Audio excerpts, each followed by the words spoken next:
1, doon pa natawagan ng foul.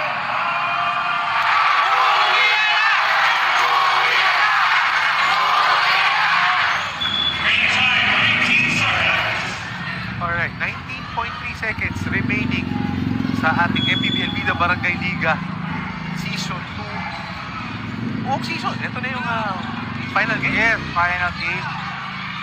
Carlos! Hindi pa raw, Yes, partner. pumapag-asa pa, partner. 93-93, Gusto ko yung term na yun, partner. Pumapag-asa pa. Hindi pa sumusuko. Sabi nga Oo. natin, partner. Barangay San Roque, kita never say die. Uubusin yung oras. Para makasecure Kailangan na ng panalo. foul. Pero dalawang foul pa bago mapasok sa penalty. Makalusot sa Esperanza! Ayun naman. Sumobol pa sila. Parang depensa talaga ng panalo, partner. Yes! At dyan magtatapos ang MPBL Bida Barangay Liga Marikina Season 2 with Barangay Nangka winning the championship sa 22 under. Again, shoutout sa Barangay San Roque. They put up a good fight.